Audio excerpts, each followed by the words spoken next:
So I just have a quick announcement to make. Coming next week and then subsequent 3 more weeks, we will have Seth Wisdom. Seth speaks by Madhav Rao Master. He's a very senior pyramid master uh, back home in India. And, I've got his contact through one of our masters here, Money Madam. So fortunate to have him on the platform. So he will be talking about Seth Wisdom. I know some of you were asking me about some time back about Seth Wisdom. So this is a great opportunity. Please do join next 4 weeks. Next Friday, the following, and the final one on August 8th. We will have Seth Wisdom. Extensively, Madhavara Master has covered quite a bit of wisdom on Seth, and he's also practicing Seth Wisdom in sincerity and in very serious depths of it. So it will be great to hear from a master who is actually practicing the Seth Wisdom, and he's also written a lot of ghazals, right? So as we start to introduce him next week, we'll talk about briefly. But please do block your calendars for next 4 weeks to hear Seth Wisdom. Thank you, masters. So with that, let's get started on today's wisdom sharing. So as we continue to unravel this mystery of karma, the truth, the aspects of truth, how am I looking at my life in general? How do my life needs to come in line to the truth? A lot of this has been answered. A lot of this we also know. We understand the ego concept.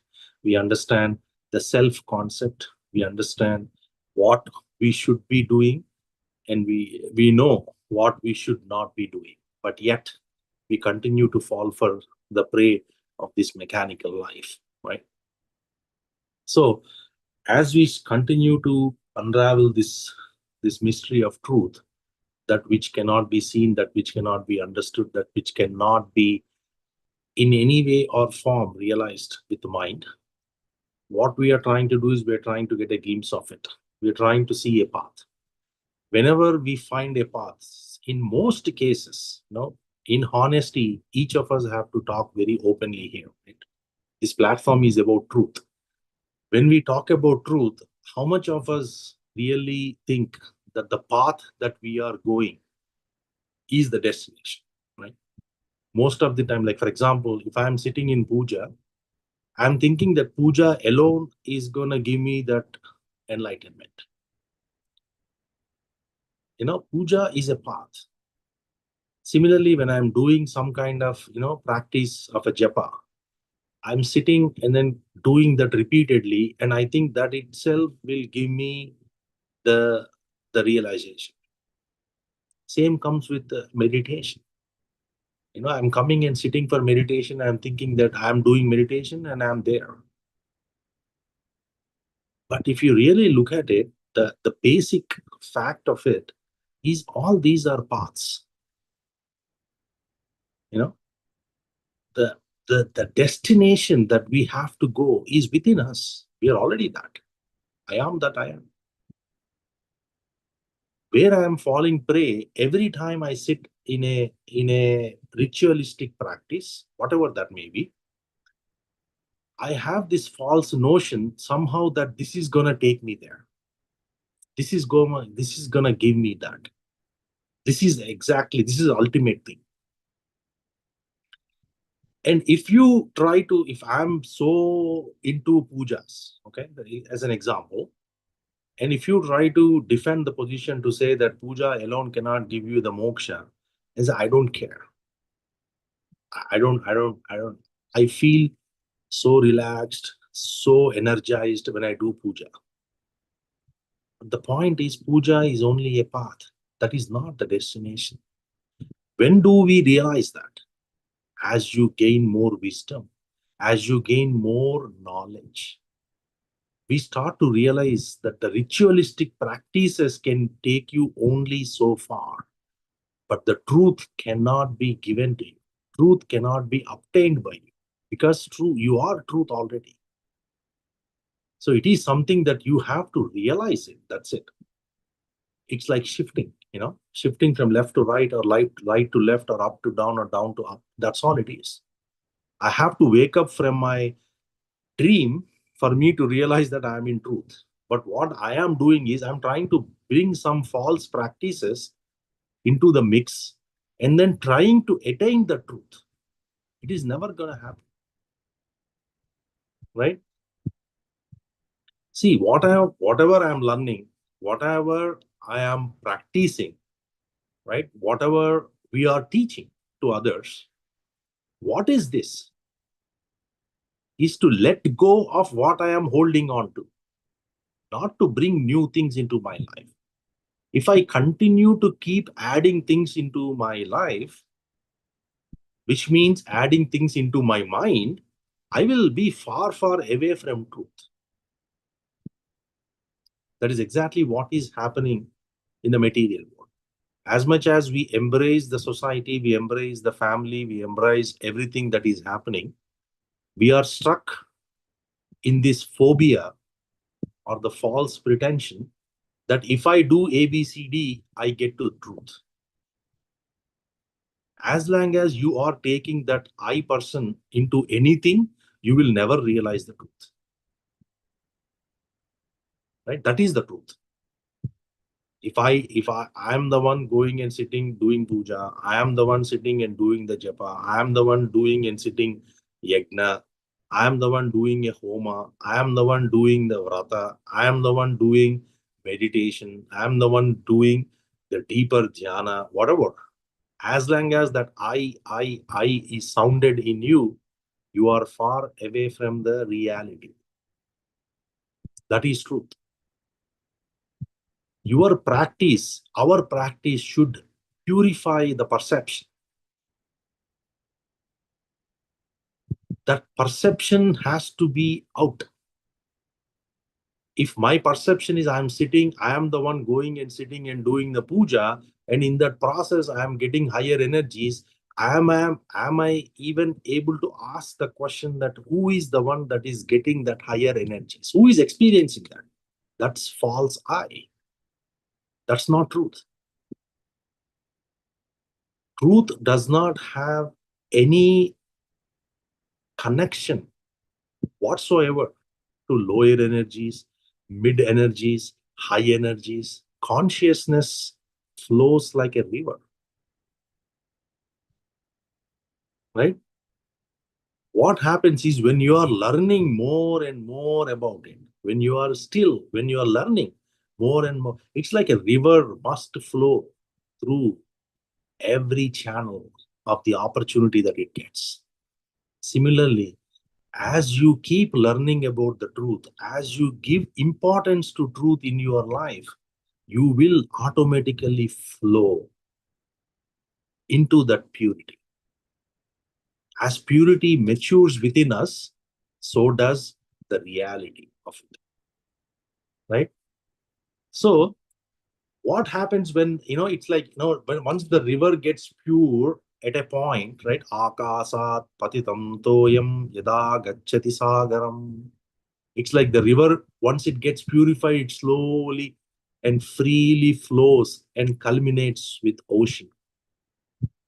Similarly, the consciousness that you have within you, once it matures, it comes to that purity, slowly you get into that ocean of awareness without needing any boundaries.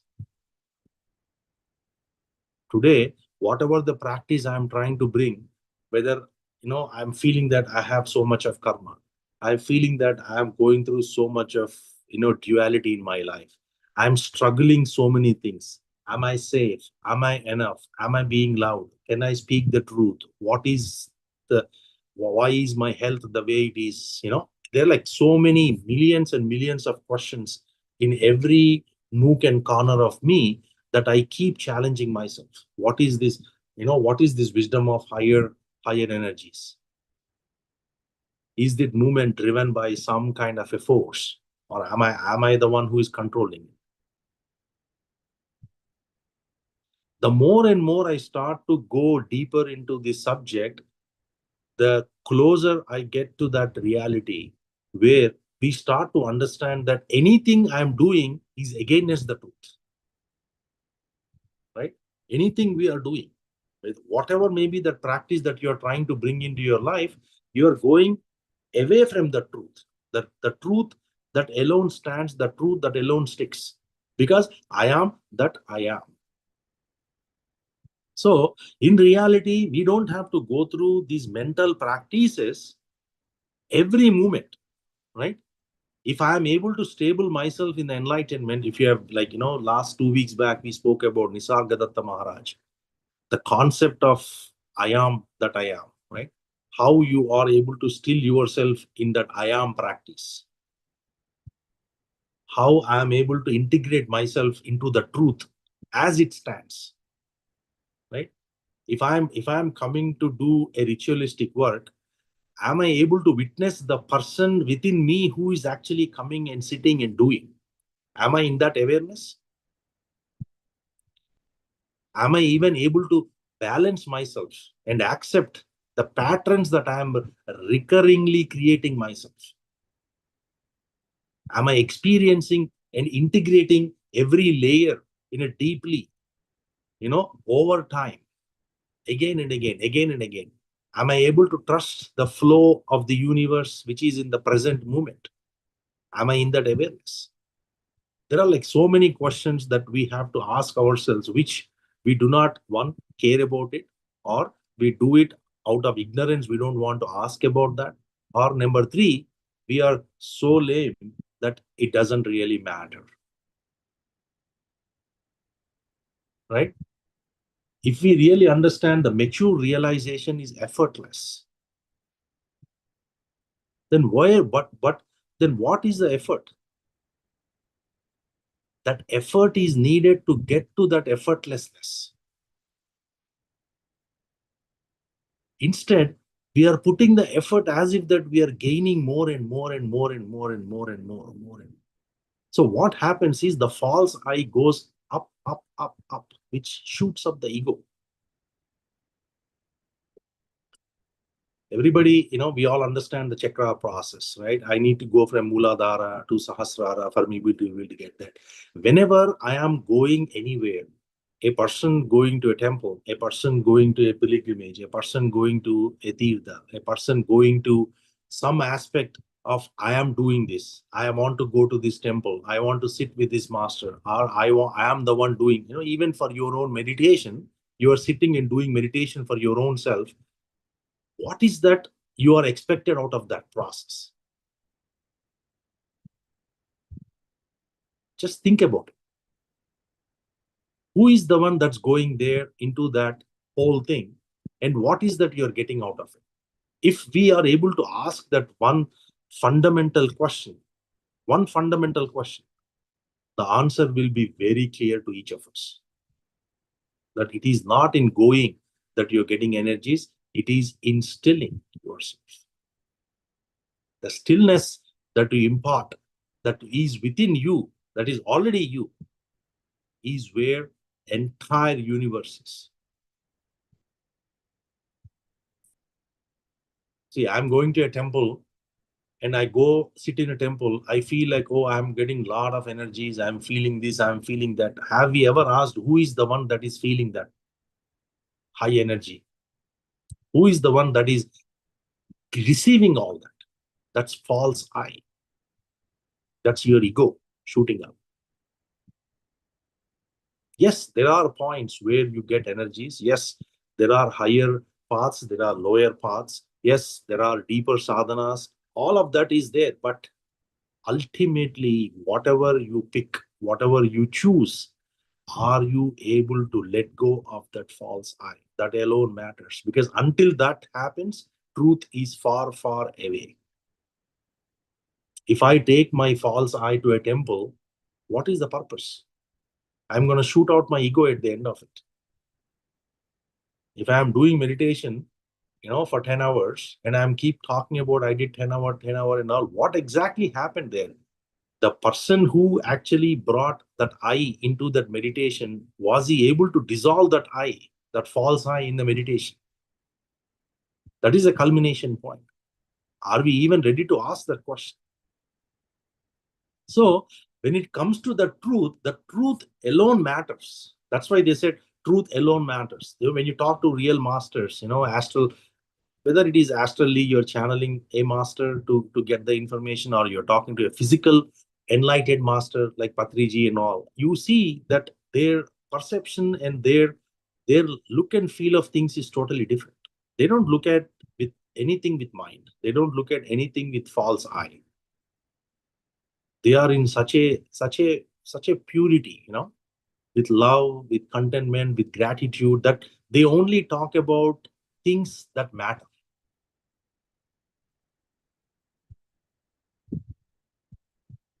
There was this example when Vivekananda was leaving his body. This is a very good example, right? Why is that I'm not able to understand the wisdom that is imparted by a grandmaster, right? You have to be a grandmaster to understand a grandmaster. Then Vivekananda, on the day that he's about to leave his body from earth, he asks the question to himself. There are like few of the his people around him, and he asked the question that, what did Vivekananda do coming to this world? Right? He asked the question to himself, and in silence, right? He again responds back saying that, you have to be there. It's like, there should be, you need one more Vivekananda to know what this Vivekananda has done to this world. Right? It means an enlightened person can only be understood by an enlightened person. Others cannot. We cannot comprehend that truth with our limited mind, with our limited body, with our limited senses, with our very, very limited intelligence.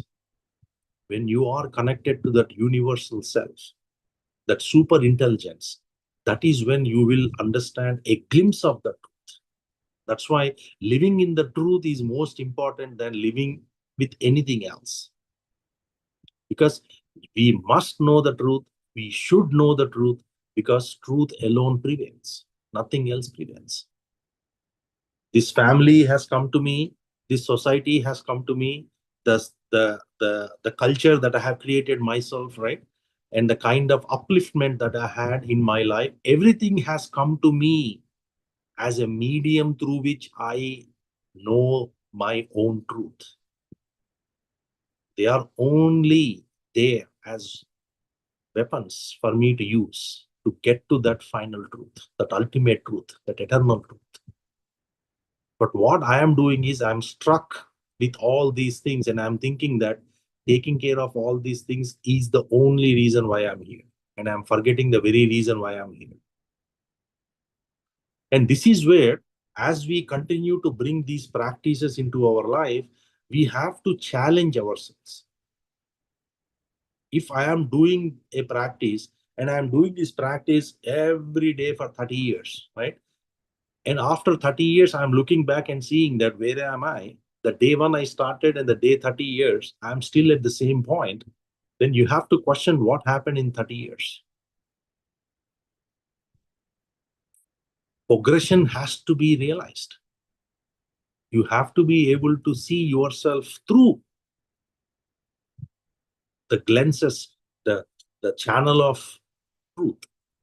If I put truth in front of me, is my practice taking me into that state of being? Or am I still thinking? Am I still doing? Am I still feeling? Where am I? That's where the grandmasters, given that Guru Paurnami, right? So we'll talk few things about how meditation, why, the wisdom of Patriji comes in play. He's a very high dimensional master, right? The knowledge or the profound experience that he would share, majority of the people can't even understand.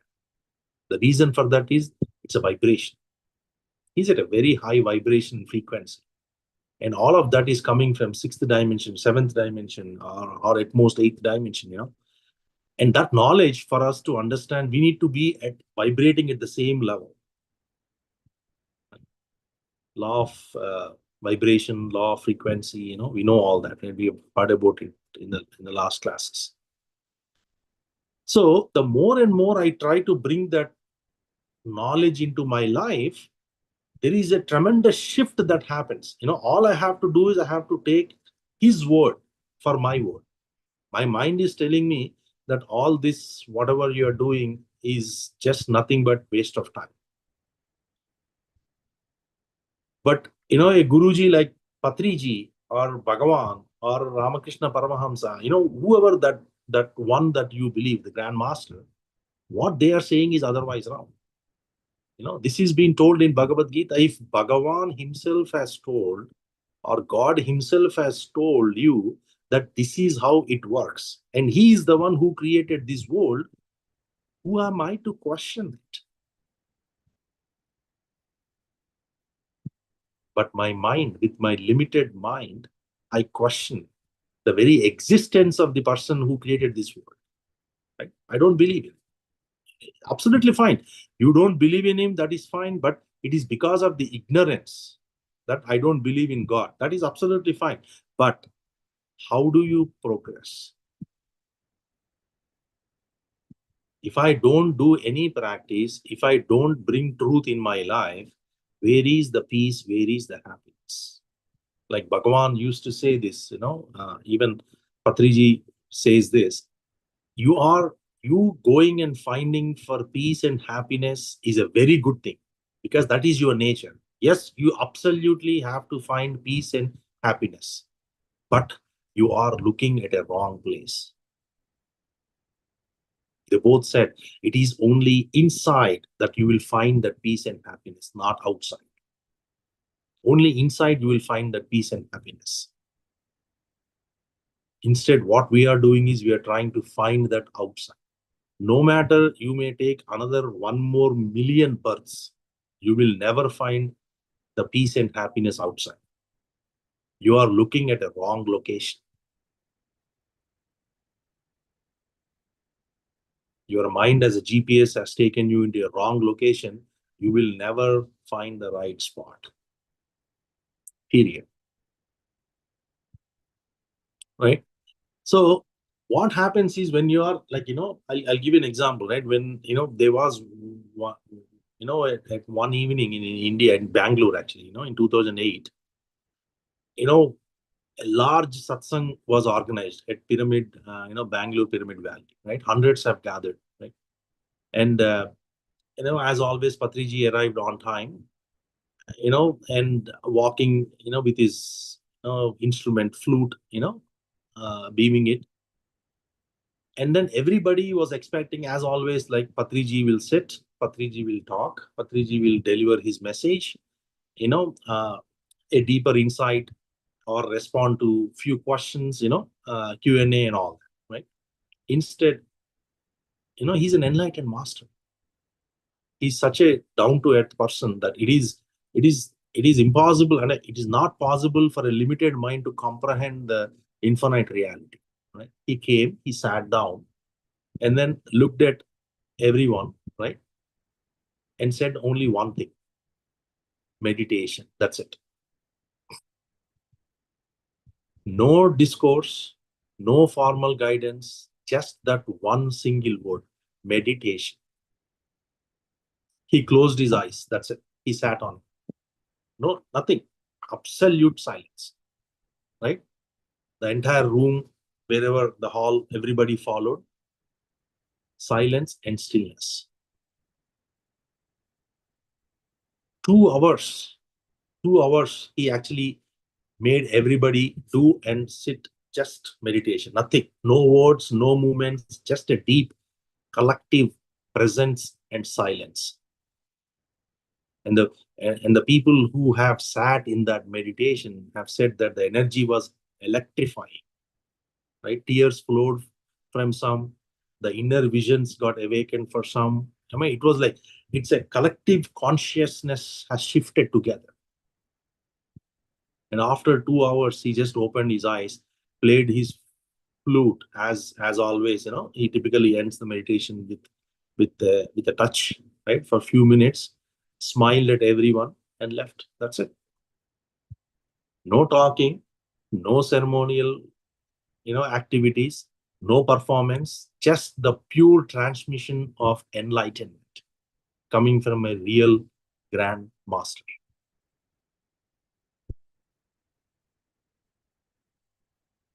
That is like, experiencing that is where you are. That is where the real happiness and real peace is all about. That's what I'm talking about earlier. Right? I just gave you an example in one situation how Patriji did it. He did it in number of different occasions in different ways and formats, because you can never understand, and like I said earlier, an enlightened person you can never understand, because his visions are much beyond the third plane where we are. So they can see through things, they can see future, they can see past, they can connect the present, they can create that whole link together, and they know exactly how to be able to present themselves. So the more you start to understand, it is only in that silence, in that experience, that you are the truth. So for everyone who was in that session, they have experienced that collective consciousness, and the shift has happened for them inside. No talking, nothing. Same thing, Bhagavan did number of times. He wouldn't talk to devotees, right? Bhagavan, for some of them he will talk, for some of them he will not talk. He'll just be silent. No matter how much that individual is asking questions or anything, he will just be in silence. And then he will say, just close your eyes and sit. Or he'll just close his eyes. So it is in that silence that you actually experience, when you let go of that false I, that ego aspect of it, then you will be in that real state of truth. So my practices should help me to let go of that ego. If those are not helping me to let go, then I'm not doing the right practice. It is as simple as that. Why we even talk about this subject is, there is a lot of misconception out there that if I do this practice, if I do that practice, all these practices are leading me towards the truth. Yes, they are stepping stones to get to the truth. But the real truth we will only get when you let go of that aspect of ego. Completely. Annihilate the mind is how Bhagavan says. Annihilate the mind. And you see, these are the things that we need to start to look at it, right? How am I looking at it? What is going on? How I need to bring my energies? What is the deeper message that masters are trying to give me? The highest teaching is in silence. The highest action is meditation. The highest love is non-interference. This is truth. It is not easy to digest these three statements. If there is any action that you can do, the highest of your actions, anything that you can do, is meditation.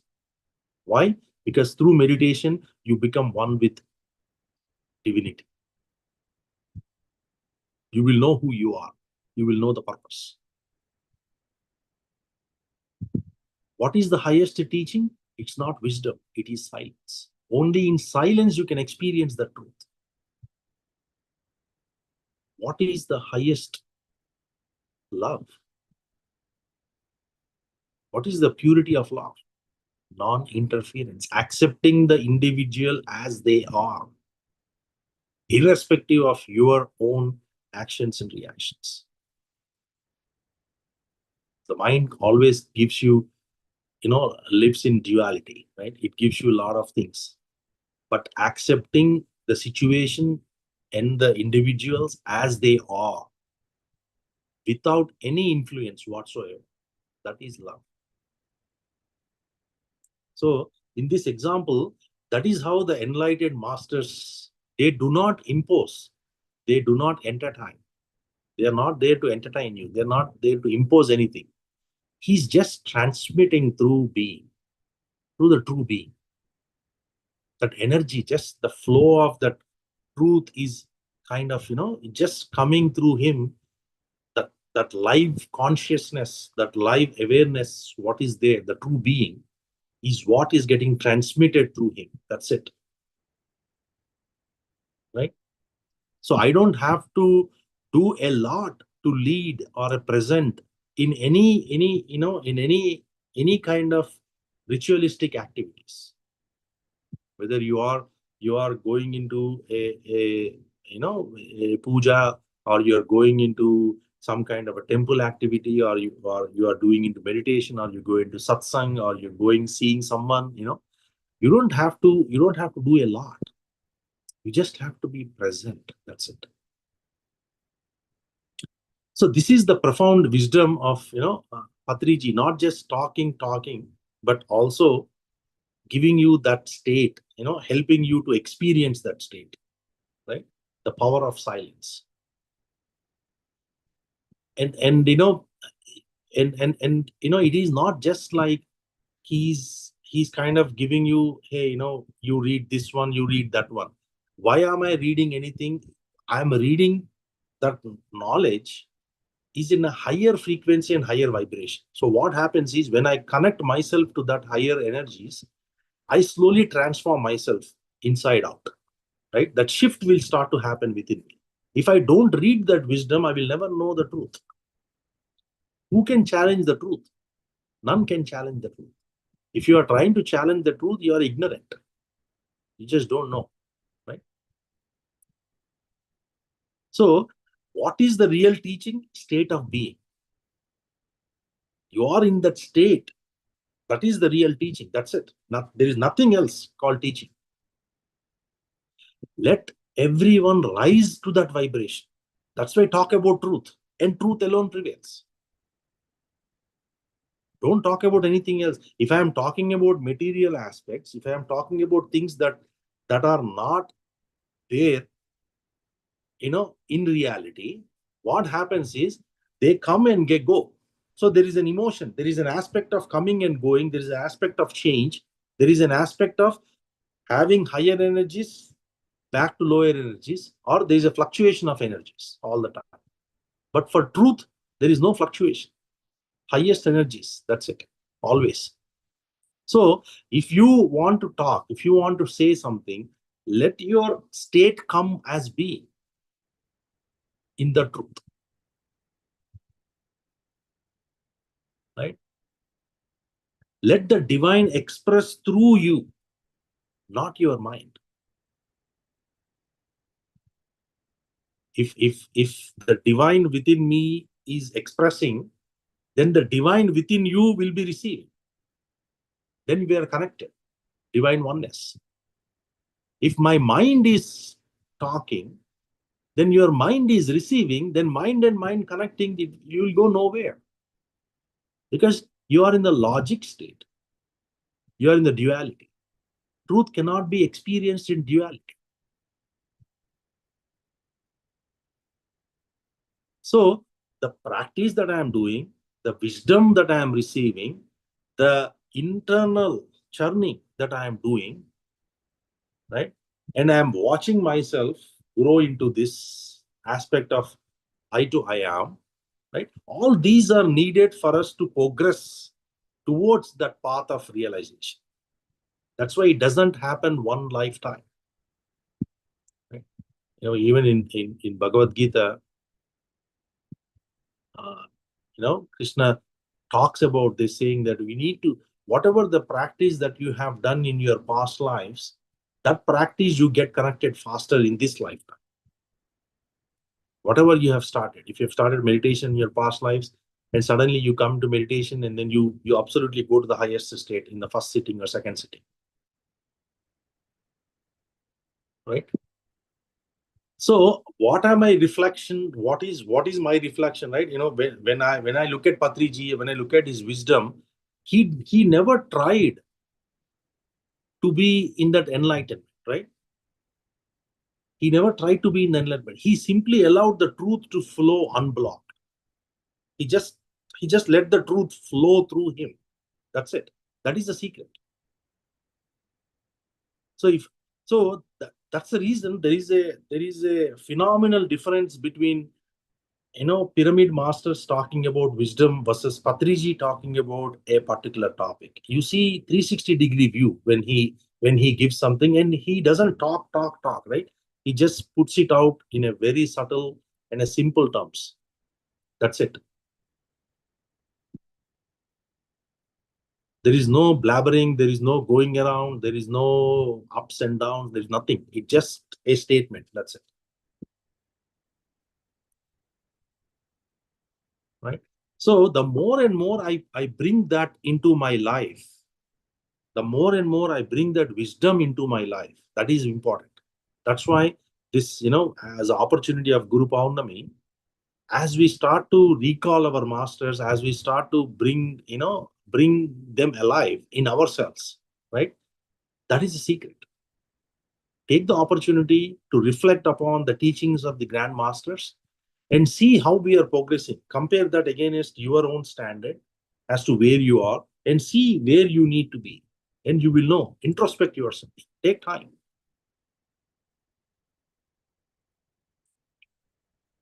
Right? That expression has to come in a natural way. It's not like something that you are falsifying it. I've read a book, I looked at this wisdom. That is not going to give you the real truth. You will never be able to experience truth through someone else. Truth has to be felt within you, by you, period. There is no other way. Right? The presence is the key. So when we stop trying to do anything and just be everything that you are, right? Then that enlightenment, that state of being will start to express through us. That's the catch. So this practice, whatever I'm trying to bring in my life, I have to, it is not meditation that is taking me into the enlightenment. It is the path. Path is not my destination. Path is only, it's like a road. Your road cannot be your destination. Every time I go into any ritualistic practice, I say, I am going into meditation, I am doing meditation. Okay, you go do meditation. Are you dissolving that I who came into that meditation? That's the question. That's the real question. When you are sitting in doing japa or puja, are you able to dissolve that I who actually came and sat for puja?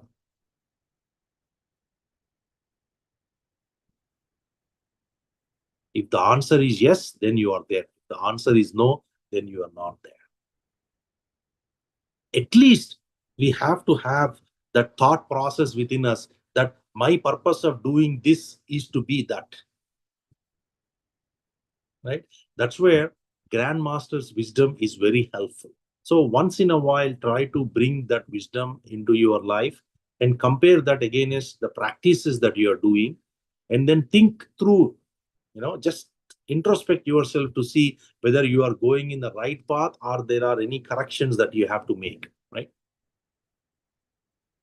The more and more you start to look at this, the higher and the higher your vibrations will be. The more and more vibrations you carry, the greater the knowledge of truth will come your way. It is a very natural effect.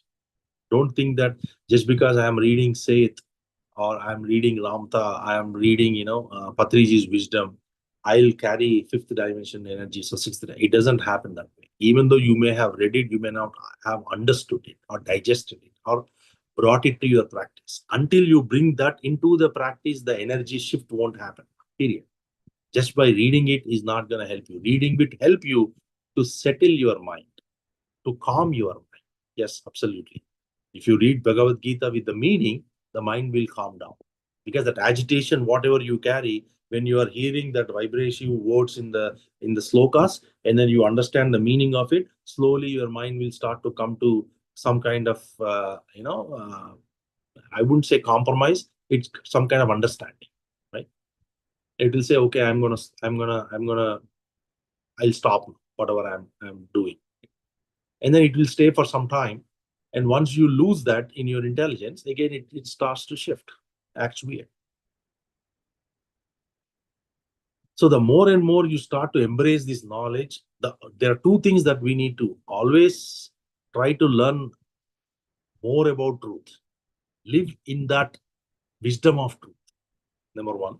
Number two, the practices have to be very sincere and serious. Only when truth comes out of us. It is within us. I just need to realize it. That's it. I just need to awake from the dream world. It certainly requires practice. It is easy said than done. So that's the reason the practices have to be brought in and always accounted for, in terms of, hey, from the truth perspective, my practice perspective, how am I progressing? Am I in the right path of salvation? Am I going in the right channel? Where am I yet? I've been doing meditation for 1 year. Where am I? Was there any shift? Did my mind allow me to move from A to B or C to D? If I am not able to introspect myself, I'm far, far away from reality. Because just by doing the practices doesn't take you to the culmination. Practices will help you to go to some extent. But you never know, practices can also draw you down, drag you down. So a lot of times what happens when you are in a deeper state of meditation, this happens to a lot of masters. You start to experience energy. You start to experience your mind in a multiple, telepathy, and all those things will start to come and hit your way. The 7 experiences that you get in meditation, deeper state, you will probably be experience some of them, and then you start to see that itself is truth, and you may be struck with that for years and years. It is very natural to have.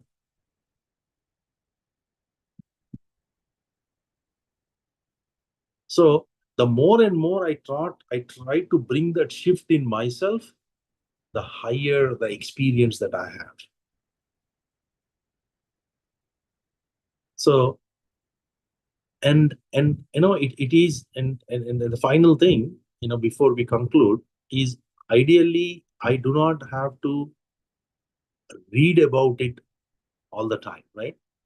I have to understand, because truth is beyond the logic, beyond the understanding, beyond the mind, right? It has to be experienced.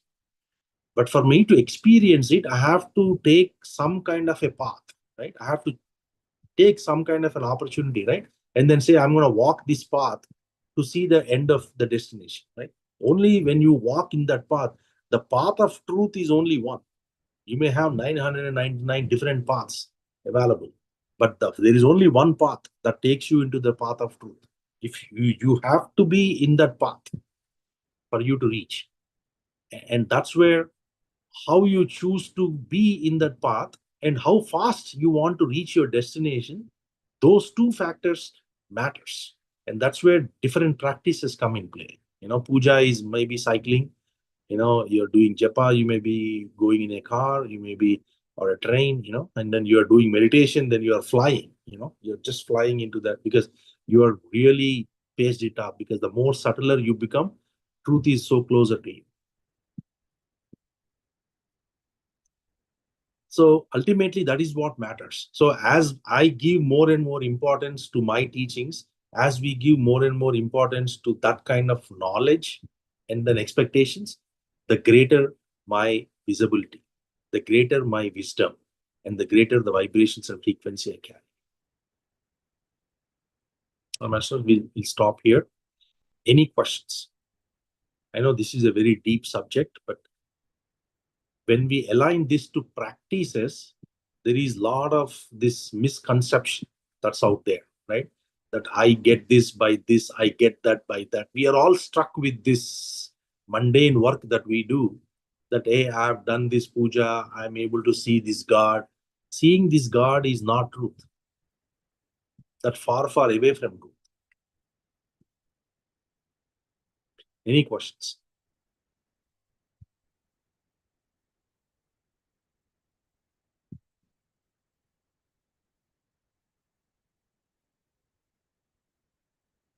I have a question, Anil Garu. Yes, madam. So, the whole point that I understood in today's session is that transcending oneself from that false I, the egoistic I, to that unchanging or connecting to that deeper, higher power in ourselves, and then explore the truth. That's what is the purpose or goal, right? See, like Patriji said, right? This, remember this, write it down, right? Every movement is a platform of enlightenment, not by doing, but by being. That's what Patriji says. Right. You are that being already. What we are trying to do is we are trying to do something to be that you will never be. Right? Right. So You we got to keep come to doing that things. natural. Yeah. Sorry, we keep doing things, but in the process, we have to overcome that false I, Correct. and then realize I am that I am. That's what we need to realize. That's the goal. So in doing that, again, if I may say, like, after all, we are human beings, like, and if it comes to your own self situation, you react in certain way, and if it comes to all others, you react in certain way. That's when you keep telling all this good stuff to them, saying that you can be like this, you can be like this, or you should be like this. But when it comes to yourself or self experiences or whatever the material life we are in, it's very difficult to transcend from that I to I am, and then be neutral, be detached, be like you take it as it comes to you with regard to your spousal situation or children's situation or parent situation or your best friend situation. How do we get to that point in those circumstances? See, that is the practice, man. That is the essence of the practice, right? Let your behavior be at the highest teaching, not the words alone, right? I mean, when I see today we are talking about this truth, right? Mhm. How do I look at it, right? There are certain things I like and certain things I don't like. Where is that Mhm. like and dislike coming at? Where is this? Is it my perception? It's my mind, right? It's your mind. Your Right. mind is telling you, I like these things, I don't like these things. Truth Mhm. is beyond these two. So, what I need to practice is I need to come out of this liking and disliking. So, Mhm. even in dislike, I should be balanced. Even in my liking, I should be balanced. How do I Balanced. get Okay. that? Only with the practice. So, if I am doing a practice that is taking me towards the path or realization of the truth, then that path alone I should follow. If I follow 10 paths, what happens? My mind is confused. Scattered. So most of the time, what happens, as much as I embrace the state of being through meditation, I also use some other practices. I go to puja, I do a lot of puja. Then somebody calls me and says, I'm doing this. Then you go, you do that. In every state, your state of being is not shifting. That is always still. But what is shifting is the practice that you are getting into, or the ritualistic activity that you are getting into. That is shifting. Let it shift. Mhm. But your Mhm. stillness should never shift. How do I get that? Only with practice. Correct. It is only once you have understood that, okay, this is the practice that helps me to get there. You hold on to that practice and you do that every single day. Consistency. It's very important, consistency. Mhm. Because what you are trying to realize is you are already that.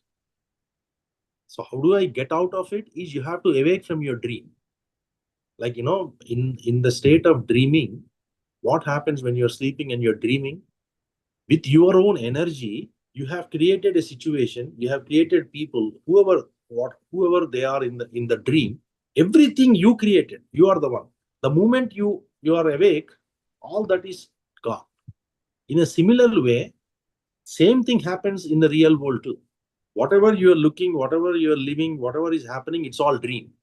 You have to awake from Mhm. this dream. Where does that happen? It happens beyond the state of the truth, right? Beyond Mhm. state of that mind. Mhm. So that's why it's a constant practice. When you start to practice is, are you asking these fundamental questions? Hey, is this truth? Am I in the right path? Is this going to give me what I am looking for? Right? Keep asking those questions. If I keep talking about it, but I don't do anything, I'm not going to go anywhere. I'm not going to go anywhere. I mean, nobody will go anywhere. Right? If I see the fundamental, to answer the question, right? The like and dislike are the states of mind. If I am struck at the states of mind, truth is beyond mind. So I will never be able to realize truth. So at that very point, what we should understand is, okay, I am with the mind, and the practice that I'm doing is helping me to grow my mind. When you're growing your mind, your truth away from truth. Right? You have to dissolve your mind to know the truth, not increase it.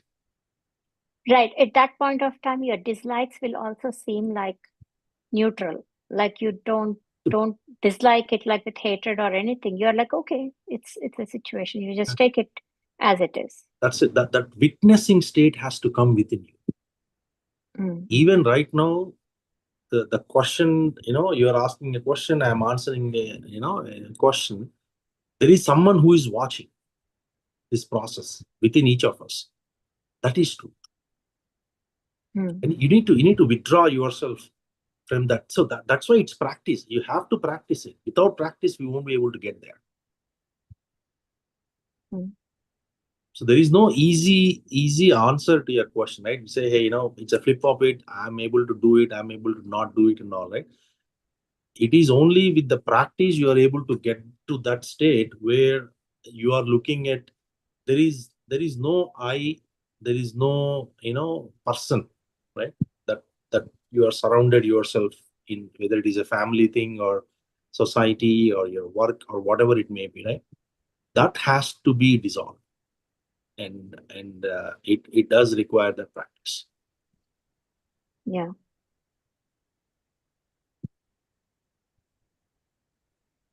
Thank you so much. Thank you, madam. Any other questions?